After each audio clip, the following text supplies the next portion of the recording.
Hey everyone, so I'm coming back at you again with another install video for the Dodge Charger. I'm sure it applies to the Challengers as well, but this is specifically for the Charger.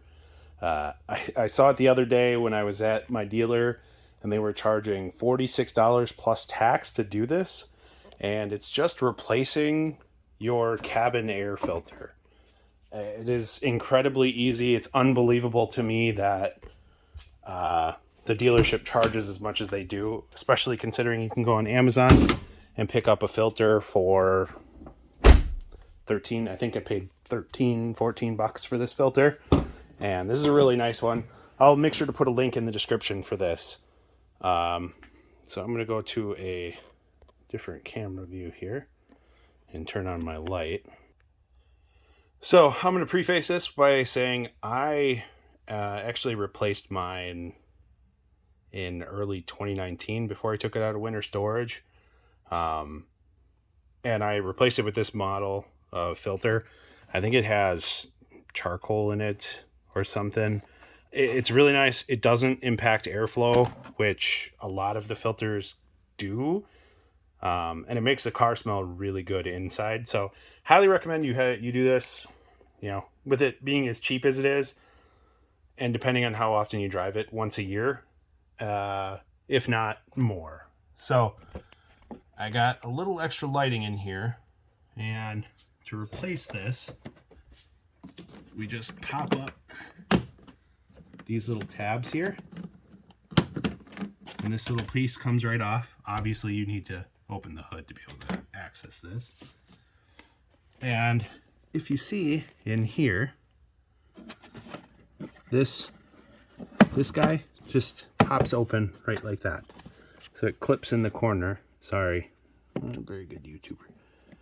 Right down here, like that. So on each side, just pull that guy up, and that'll come up like that.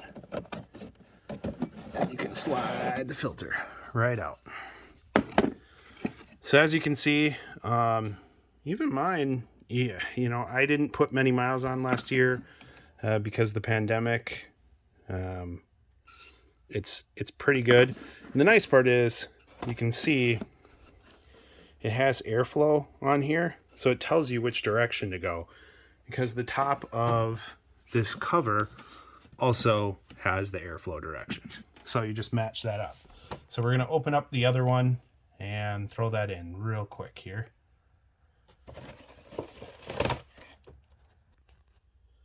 So I got the other filter opened.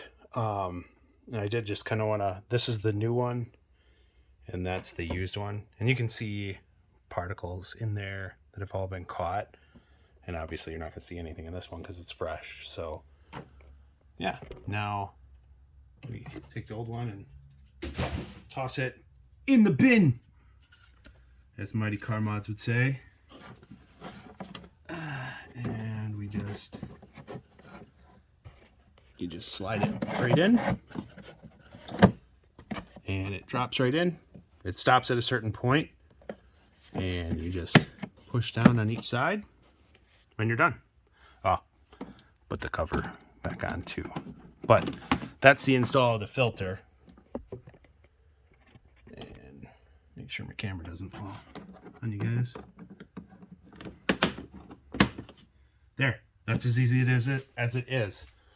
So hopefully, if anyone had questions on how to install it, this helps them.